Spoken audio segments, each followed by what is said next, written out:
Good morning. So happy to take a few questions. So, want to start us? Yeah, why was it so important for this agreement to be approved today? I think you guys also, it seemed pretty unanimous across the board.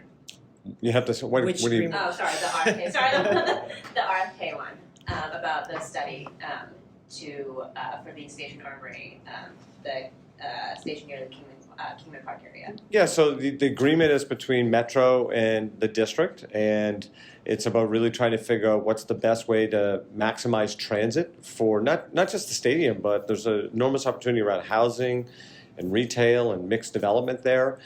We currently have a station armory that has three lines going through that, but it's not built probably the way we would build a brand new station to handle those kind of volumes. So we're analyzing that, both accessibility and just safety and throughput.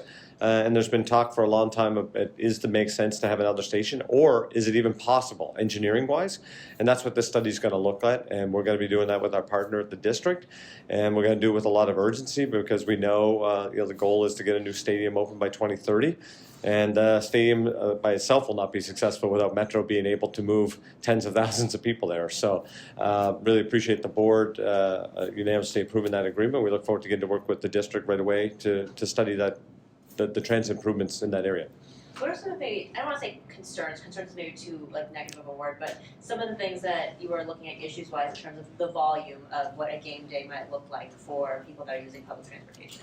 Yeah, I can just say what I just said again. Like the stadium is going to be 65,000 people, plus there's going to be all this other development and housing, and the current station obviously could, in theory, any station can move an unlimited amount of people. It's how long people are willing to wait above ground in lines to get into the station. So, and then how many trains you eventually can get through there to move the crowd. So that's what we're going to be analyzing: is how long lines could be, how fast we can move people out, how safely and orderly we can do that. Is it help to diversify the stations and move people in multiple directions?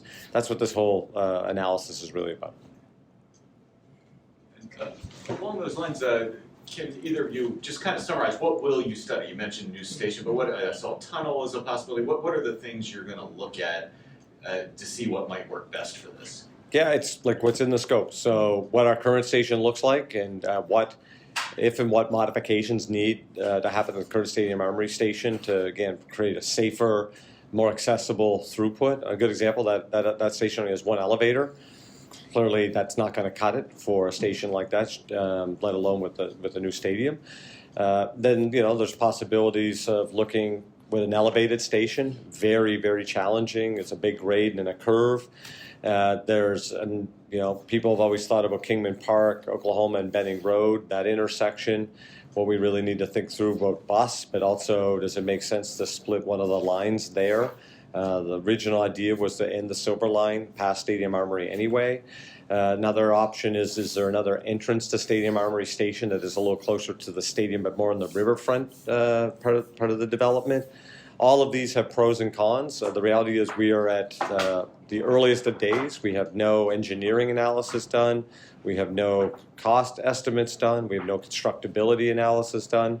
And that's what this is about. We really got to figure out if and what we could even do at that site, and then come back and be very transparent and say what the benefit costs are. Obviously, the more we do, the more it costs, but you might get greater long-term outcomes from that. And this is really, it's the district at the end of the day. This is not going to be a Metro-funded element, but it's us working in collaboration because, I really appreciate the mayor's office, the council. Everyone knows that Metro is going to drive the performance of that overall campus.